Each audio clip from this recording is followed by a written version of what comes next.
Welcome to Democracy Now!, democracynow.org, the War and Peace Report. I'm Amy Goodman. President Trump has called for the ethnic cleansing of the Gaza Strip's more than 2 million Palestinians and their permanent displacement to Jordan, Egypt, or other countries, and for the United States to take ownership of Gaza. Trump's extraordinary comments came as he welcomed Israeli Prime Minister Benjamin Netanyahu to the White House to discuss plans for Gaza following Israel's 15-month war on the territory, which international law experts have said amounts to genocide. The U.S. will take over the Gaza Strip, and we will do a job with it, too. We'll own it and be responsible for dismantling all of the dangerous unexploded bombs and other weapons on the site, level the site and get rid of the destroyed buildings, level it out, create an economic development that will supply unlimited numbers of jobs and housing for the people of the area. Trump said he'd lifted a pause on the supply of U.S.-made 2,000-pound bombs to Israel imposed under the Biden administration, and Trump refused to rule out sending U.S. troops to Gaza. I don't want to be cute. I don't want to be a wise guy, but the Riviera of the Middle East, this could be something that could be so bad. This could be so magnificent. Ahead of his White House meeting, Prime Minister Netanyahu met with U.S. evangelical leaders, including former Arkansas Governor Mike Huckabee, Trump's nominee for U.S. ambassador to Israel. At least one Democratic senator, Pennsylvania's John Fetterman, said Tuesday he'll support a potential U.S. occupation of the Gaza Strip. Meanwhile, human rights groups have condemned the U.S. for failing to serve an arrest warrant for Prime Minister Netanyahu issued by the International Criminal Court for war crimes and crimes against humanity. Palestinian President Mahmoud Abbas has rejected Trump's proposal to take over the Gaza Strip, calling the proposal a serious violation of international law and peace and stability in the region, unquote. Hamas condemned Trump's ideas as a recipe for creating chaos and tension, unquote. The leaders of Egypt and Jordan flatly rejected the idea, as did Saudi Arabia, which said it would not establish ties to Israel without the creation of a Palestinian state. The vast majority of Gaza's residents have also rejected the plan. This is Rafat Akal, a displaced Palestinian in Khan Yunis. We completely refuse to be displaced from Palestine. Palestine is our land, our country, the land of our ancestors, and the land of our children, God willing. We reject this idea. I call on any Arab or foreign country to receive any Palestinian citizen. This is our land, and we are staying here, and we will remain here, God willing. In more news from Gaza, the beloved poet, academic, and activist Rafat Alareer has finally been laid to rest more than a year after he was killed in an Israeli strike, along with his sister, brother, and 4 nephews. His family recovered their remains after a neighbor buried them in a yard at the site of the Israeli attack. Alareer was buried in a cemetery in Gaza City's Sujaiya neighborhood, where Alareer was born. President Trump has ordered nearly the entire staff of the U.S. Agency for International Development to be placed on administrative leave beginning Friday, and ordered thousands of personnel working overseas to return to the U.S. The order impacts some 10,000 USAID workers around the world. Democratic lawmakers have called it an illegal move to shutter an aid agency that was created through an act of Congress. Meanwhile, an executive order signed by President Trump Tuesday orders the U.S. to withdraw from the United Nations Human Rights Council and end U.S. support for UNRWA, the UN agency for Palestinian refugees. Trump also ordered a review of the UN's cultural agency, UNESCO. This follows Trump's January 24th decision to halt billions of dollars of UN funding pending a 90-day review. Among the many casualties is the Sexual Reproductive Health Agency, the UN Population Fund. P.O. Smith is the agency's Asia-Pacific director.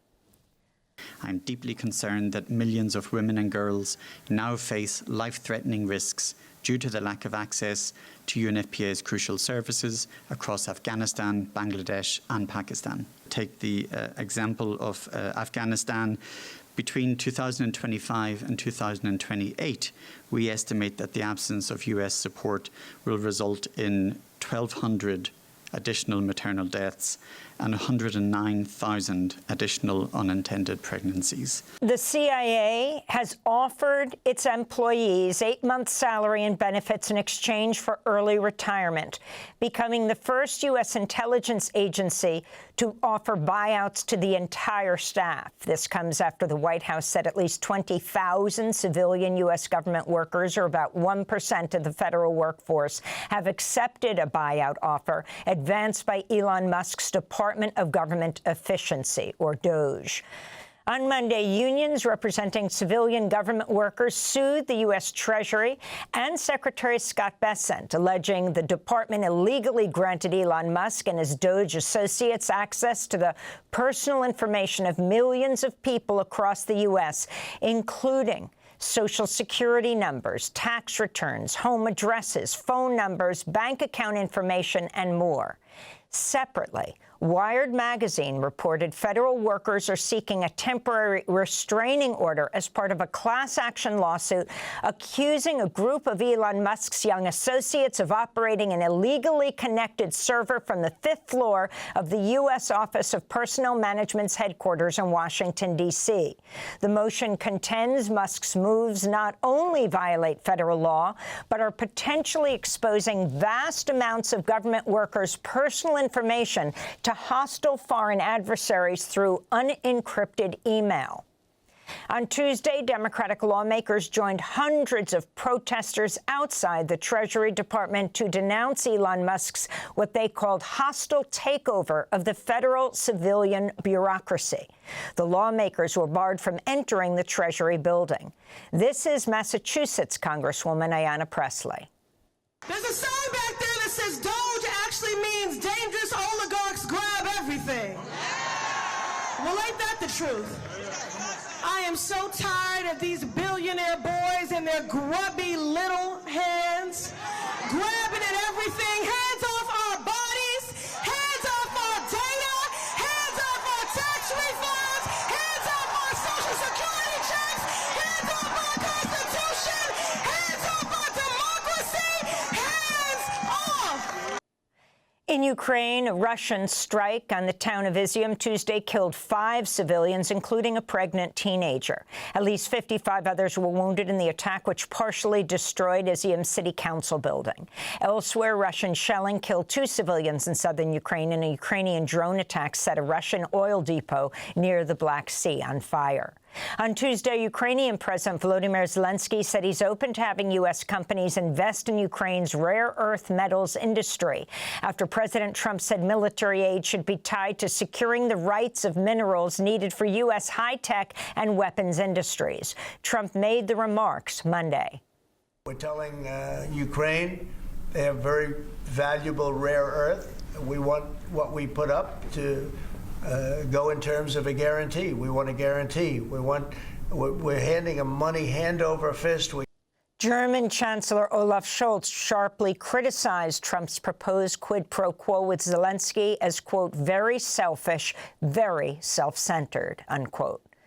The Senate's approved Pam Bondi to become U.S. Attorney General, handing control of the Justice Department to a Trump loyalist who's refused to say whether Trump definitively lost the 2020 election.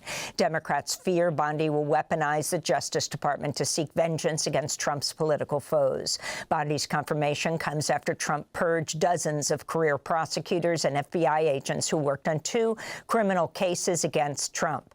The mishandling of classified documents by Trump and his associates at Mar-a-Lago and the January 6th Capitol insurrection. On Tuesday, 2 separate groups of FBI agents filed lawsuits seeking to block the public release of the names of thousands of Justice Department workers who worked on those criminal investigations. In related news, a historic black church in Washington, D.C. that was vandalized in December of 2020 by members of the Proud Boys has been granted control over the far-right group's trademark name.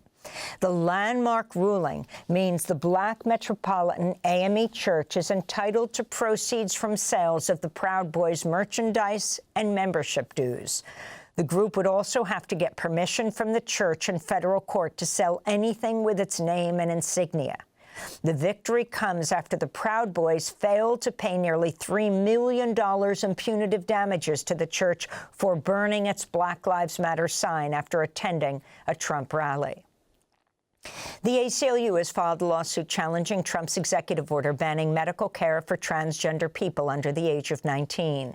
The order directs federal agencies to withhold funds from medical providers and institutions that offer life-saving, gender-affirming medical treatments. Several hospitals nationwide have already suspended the care. We'll have more on this story after headlines with ACLU's Chase Strangio and a New York doctor who says he's willing to go to jail to continue providing health care to transgender youth. The Senate Finance Committee has advanced Robert F. Kennedy Jr.'s nomination to lead the Department of Health and Human Services, a sprawling federal bureaucracy with 80,000 workers and a $1.6 trillion budget. Senators voted 14-13 along party lines to recommend RFK Jr.'s confirmation in the full Senate, despite his long history of promoting public health conspiracy theories and anti-vaccine disinformation. Among Republicans voting yes was Louisiana Senator Bill Cassidy, a medical doctor who spent decades promoting vaccinations for children. Meanwhile, the Senate Intelligence Committee has advanced the nomination of Tulsi Gabbard for Director of National Intelligence on a party line vote of 9-8, with all the committee's Republicans in support. In the Democratic Republic of the Congo, UN officials report hundreds of women were raped and burned to death as M23 seized Goma, triggering chaos in the eastern city. The gruesome attacks occurred during a jailbreak in which thousands of men were able to escape the prison while the women's wing was set on fire. Restrictions imposed on M23 forces have blocked UN peacekeepers from reaching the prison to investigate. And in the Philippines, Vice President Sara Duterte has been impeached by House lawmakers and faces what could be removal from office later this year. Duterte has been accused of corruption and misusing millions of dollars in public funds and faced widespread backlash after she threatened to have Filipino President Ferdinand Marcos Jr., his wife, and the Filipino House Speaker assassinated. The Philippine Senate will hold its impeachment trial against Sara Duterte when Congress reconvenes in June. And those are some of the headlines. This is Democracy Now!, democracynow.org, the War and Peace Report. I'm Amy Goodman in New York, joined by Democracy Now!'s Juan Gonzalez in Chicago. Hi, Juan. Hi, Amy, and welcome to all of our listeners and viewers across the country and around the world.